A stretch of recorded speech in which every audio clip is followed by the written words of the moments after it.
अस्सलाम वालेकुम दोस्तों, इस बात में आपको कोई शक नहीं होना चाहिए कि रूस का S-400 सिस्टम बहुत ज्यादा ताकतवर है।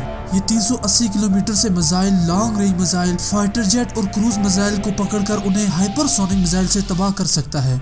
दोस्तों, इसे तुर्की लेकर इतना संजीदा है कि जब तुर्की ने रूस से S-400 खरीदा था तो अमेरिका ने उस वक्त उसे ये धमकी दी, अगर वो S-400 खरीदता है तो उसे अमेरिका जदीद तरीन फाइटर बम्बर F-35 नहीं देगा। एक तरफ दुनिया का जदीद तरीन त्यारा F-35 था और दूसरी तरफ दुनिया का सबसे खतरनाक एयर डिफेंस सिस्टम S-400। तो दोस्तों, तुर्की ने क्या किया? तुर्की ने अमेरिका की नाराजगी को लेते हुए S-400 खरीद लिया। तुर्की ने इसे टेस्ट भी कर लिया है और अपनी आर्मी के हवाले भी कर लिया है। दोस्तों, हमारे लिए तो अच्छी खबर थी कि तुर्की ने लिया, दूसरा चाइना ने भी ले लिया, दोनों ने अपनी आर्मीज को भी दे दिया। दोनों पाकिस्तान के दोस्त मुल्क हैं, लेकिन परेशानी की बात तब हुई कि भारत जैसे मुल्क ने भी ये एयर डिफेंस सिस्टम खरीदने का मुआहदा रूस से कर लिया। 2018 में जब इंडिया ने इस मुआहदे को शुरू किया तो पाकिस्तान ने रूस से कहा था कि वो ये एयर डिफेंस सिस्टम इंडिया को ना दे। दूसरा चाइना ने भी रूस को खबरदार किया वो इंडिया को ये एयर डिफेंस सिस्टम ना दे। लेकिन दोस्तों, उस वक्त क्या हुआ? रूस और इंडिया के ताल्लुकात बहुत अच्छे थे, इसलिए रूस ने ये मुआहदा कर लिया। लेकिन बाद में जब मोदी ट्रम्प की काफी नजदीकी हुई तो रूस ने इसकी डिलीवरी पर पाबंदी लगा दी, जो अब तक कायम है। तुर्की और चाइना के पास तो S-400 पहुंच चुका है, लेकिन इंडिया के पास अभी तक नहीं पहुंचा। लेकिन दोस्तों, किसी भी वक्त ये पाबंदी तो हट सकती है। फिर क्या होगा? यूरेशियन टाइम्स के मुताबिक पाकिस्तान के तकरीबन तमाम मिसाइल 2018 तक जो बने हैं वो इसकी रेंज में आ सकते हैं, इसके रडार में भी आ सकते हैं। तो पाकिस्तान क्या करे? पाकिस्तान ने कुछ ऐसा ही किया जिसके रूस के भी मुताबिक पाकिस्तान के मिसाइल इंडिया में दाखिल हो सकते हैं। वो क्या है, इसके बारे में हम आपको बताएंगे।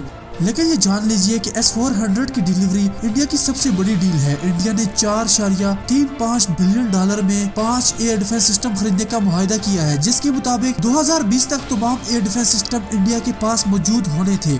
लेकिन चाइना और पाकिस्तान के दबाव से और फिर इंडिया की अमेरिका से नजदीकी, इसने रूस को मजबूर कर दिया कि वो इस पर पाबंदी लगा दे और ये डील मुलतवी हुई और अब तक कोई एयर डिफेंस सिस्टम इंडिया को नहीं दिया गया। इसके अलावा इंडिया ने इसराइल से भी काफी एयर डिफेंस सिस्टम खरीदे हैं जो शॉर्ट रेंज मिसाइलों को रोकने के लिए करामद है। दोस्तों, पाकिस्तान के लिए ये एक बहुत बड़ा थ्रेट माना जाता था, इसमें कोई शक नहीं। पाकिस्तान ने जल्दी ही से चाइना से air defence control system LY-80 ले लिया, जिनमें HQ-9 मिसाइल लगे हैं। ये रूस के S-300 के मुकाबले में है। दोस्तों, इससे हमने ये तो कर लिया कि हम इंडिया के शॉर्ट और लॉन्ग रेंज मिसाइल एफिशिएंसी के साथ कंट्रोल कर सकते हैं। इसकी रेंज S-400 से कम है, लेकिन ये भी S-400 का पुराना वर्जन है और काम बिल्कुल वैसा ही करता है। इसी के साथ पाकिस्तान ने 3D रडार भी लगा दिए और साथ में काफी रडार खरीदने का मुआहदा भी कर लिया।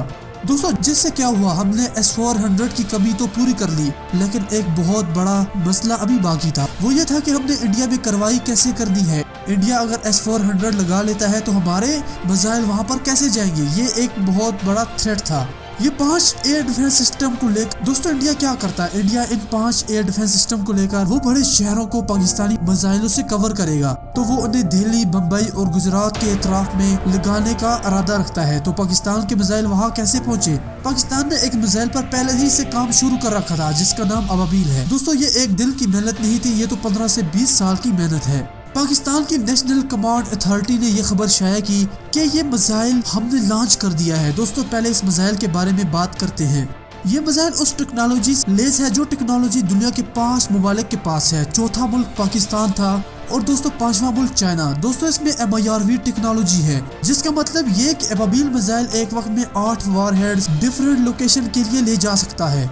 कमांड कंट्रोल अथॉरिटी ने यह कहा कि ये missile air defence system S-400 की रेंज से बाहर है। ये मिसाइल पहले खला में जाता है, फिर इसके तमाम वारहेड्स अलग अलग पोजीशन पर गिरने के लिए अलग अलग टाइमिंग का इस्तेमाल करते हैं। जब ये जमीन की तरफ जाएं, तब इंडिया के एयर डिफेंस सिस्टम को पता चलेगा तो ये मिसाइल आवाज की रफ्तार से अपनी टारगेट पर धमाके कर डालेंगे। दोस्तों, ये अपने टारगेट के ऊपर पहुंचकर ही नीचे की तरफ मार्च करते हैं, इसलिए इन्हें कम वक्त में नीचे पहुंचना होता है और वो गिर जाते हैं। इस तरह ये एयर डिफेंस सिस्टम की रेंज से बाहर है। अगर एयर डिफेंस सिस्टम इनमें से कुछ को ट्रैक करके तबाह भी करता है तो बाकी के अपने मकाम पर तबाही मचा देंगे। दोस्तों, जब आप रूस की वेबसाइट S-400 के बारे में पढ़ेंगे तो वो भी ये कह रहे हैं कि S-400 एक साथ MIRV के लिए नहीं बनाया गया।